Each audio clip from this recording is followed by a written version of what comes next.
दोस्तों, कैसे हो? आज मैं आपसे शेयर करने वाला हूँ कहानी एक लकड़हारे की। लकड़हारा जंगल में जाता, उनके पिता उनके परदादा जंगल में जाके लकड़ियाँ काटते और अपना गुजरान चलाते। एक दिन वो एक साधु यानी कि मॉन्क से मिलता है। वो मॉन्क बोलता है कि तू हर दिन लकड़ी काट के अपना गुजरान चलाता है, तो तुझे उससे आगे जाने का मन क्यों नहीं हो रहा है? तो लकड़हारे ने बोला कि मैं भला जंगल का पुराना आदमी, मेरे दादा परदादा लकड़ी काट के ही लकड़ी काट के ही अपना गुजरान चला देते, भला ये पेड़ के नीचे बैठा हुआ साधु मुझे क्या समझाएगा? और उसने उस बात को छोड़ दिया। लेकिन फिर उसने सोचा, चलो एक बार आगे झाके तो देखते हैं।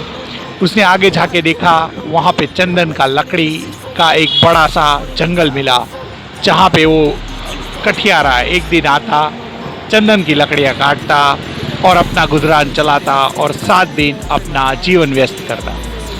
उसके बाद उसका ज़िंदगी एकदम नॉर्मल और बढ़िया तरीके से चलने लगा। एक दिन फिर वो वापस आता है और देखता है कि वो साधु पूछता है कि अरे लकड़हारे, चंदन की लकड़ी से आगे जाने का तुझे मन नहीं होता है? तो बोला, बोलिए महात्मा जी, मैं कहाँ जाऊँ? तो वो बोलता है, तू आगे जा, तुझे सोने की खदान मिलेगी। कठियारा दौड़ा दौड़ा वहाँ चला जाता है और वहाँ पे उसे चांदी की खदान मिलती है। वो चांदी की खदान से ढेर सारा चांदी निकालता है, बेचता है और 3 महीने का गुजरान चलाता है। और फिर वो 3 महीने बाद जंगल में जाता है और फिर वहीं से गुजरता है। तो वही मॉन्क यानी कि साधु उस कठियारे को बोलते हैं कि कठियारे, चांदी की खदान से तुझे आगे जाने का मन नहीं होता है, थोड़ा सा आगे जा, वहाँ पे तुझे सोने की खदान मिलेगी। कठियारा दौड़ा दौड़ा सोने की खदान पे पहुंच जाता है और सोने की खदान में से सोना निकाल के वो अपना जीवन व्यतीत करता है। वो अपना आधा साल उसी से व्यतीत करता है, घर का गुजरान चलाता है और खुशी से जीवन जीने लगता है। फिर 6 महीने बाद उसको पैसे की ज़रूरत होती है और फिर वो उस जंगल में जाता है। तो वो साधु उनको बताते हैं कि बेटा कठियारे, और थोड़ा आगे जाओ, वहाँ पे तुझे हीरे की खदान मिलेगी।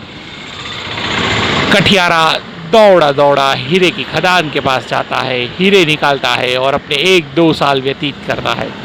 2 साल बाद उसको पैसे की ज़रूरत होती है। वो फिर जंगल में जाता है और वो सोचता है कि आज मुझे ऐसा क्या मिलेगा जो ये महात्मा मुझे बताएंगे कि हीरे से भी कुछ आगे होता है।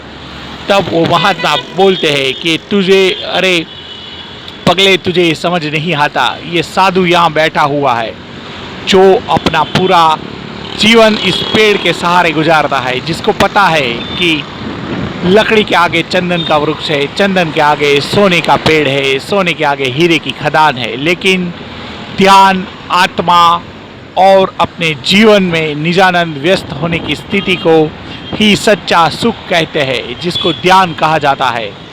ध्यान लगाए, पॉजिटिव बने और आगे बढ़े। धन्यवाद। Thank you.